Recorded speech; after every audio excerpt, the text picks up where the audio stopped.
کہنے لگے اس سے زیادہ تعریف کیا ہو سکتی ہے ہمارے نبی کی؟ کون کہتا ہے یہ ہمارے نبی کی توہین کرتے ہیں؟ نکالو ان کو واپس، آپ لوگ یہیں رہیں گے۔ بہرحال ان کو امن مل گیا وہاں۔ اب نجاشی کے ملک میں یہ مسلمان امن کے ساتھ رہ رہے ہیں۔ حضور نبی علیہ السلام مکہ مکرمہ کے وہاں سے نکل کر مدینہ طیبہ تشریف لے گئے۔ مدینہ پہنچنے کے بعد وہاں جنگ بدر بھی ہو گئی، جنگ احد بھی ہو گئی، جنگ خندق بھی ہو گئی، یہ ساری جنگیں ہوتی رہی، اور وہ مہاجرین حبشہ وہی حبشہ میں ہیں۔ ایک حضرت جعفر تھے، حضرت علی رضی اللہ عنہ کے بڑے بھائی، وہ وہی ملک حبشہ میں ہیں۔ وہی ملک حبشہ میں ایک عبید اللہ ابن جہش تھا۔ عبید اللہ ابن جہش مکہ مکرمہ سے اپنی بیوی لے کر چلا گیا۔ ان کی بیوی کا نام تھا ام حبیبہ۔ ام حبیبہ جناب ابو سفیان کی بیٹی ہے۔ ابو سفیان جو ہے وہ کافروں کا کمانڈر ہیں۔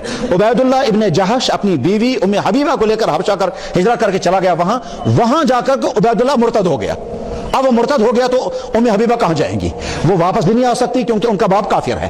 وہ حبشہ میں بھی نہیں رہ سکتی کیونکہ وہاں اس کا شوہر تھا، وہ مرتد ہو گیا ہے۔ وہ مدینہ جا نہیں سکتی، مدینہ جائے گی تو جانے کے وسائل نہیں ہیں، اور جائے اس پریشانی میں وہاں ہیں۔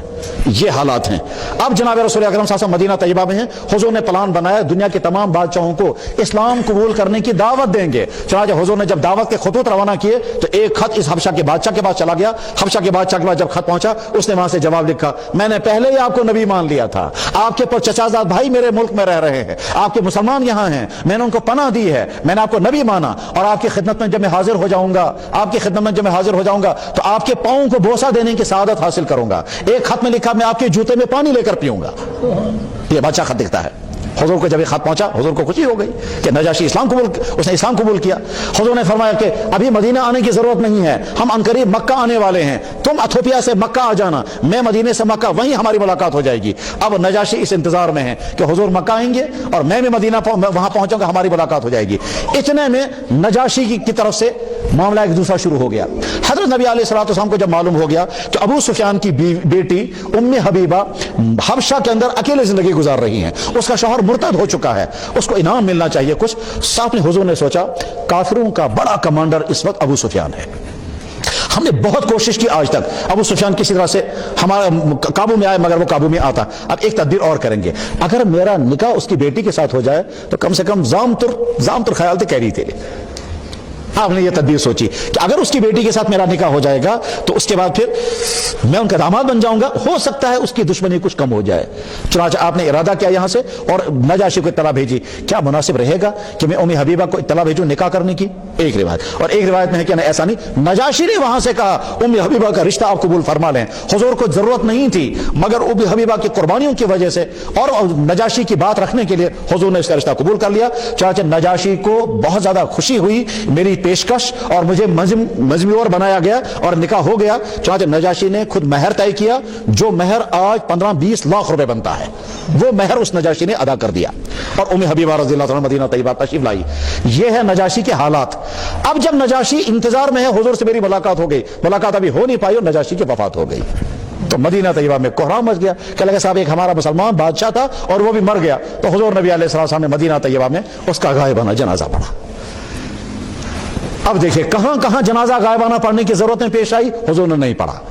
صحابہ کے دور میں جنازے غائبانہ پڑھنے کی نہیں پڑھا گیا، اور آخر میں ایک واقعہ پایا گیا جہاں غائبانہ جنازہ۔ اب غائبانہ جنازے کے لیے قانون ان تمام امور کو سامنے رکھ کر بنایا جائے گا، یہ اس ایک واقعے کو سامنے رکھ کر بنایا جائے گا۔ یہ ایکسیپشن کیس ہے، قانون ایکسیپشن پر نہیں بنتا ہے۔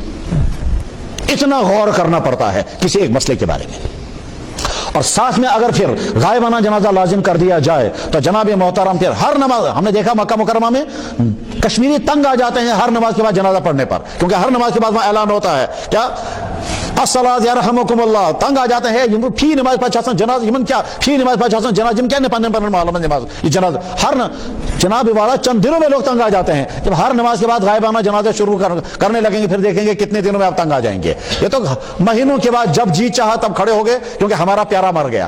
اچھا اسلام تھوڑے تفریق کا قائل ہے، اسلام کی نظر میں ہر مسلمان ہے۔ آپ کی نظر میں کوئی لیڈر ہے آپ اس کا پڑھیں گے، دوسروں کی نظر میں دوسرا کوئی لیڈر ان کا پڑھیں گے۔ اسلام اور ایک عام مسلمان جس بیچارے کا کوئی پوچھنے والا نہیں ہے، اور وہ تمام مسلمان جن بیچاروں کا پتہ ہی نہیں وہ کہاں کس طرح سے مارے جا رہے ہیں، ان کے لیے کیا ہوگا پھر؟ اس طرح سے فقہا غور کرتے ہیں۔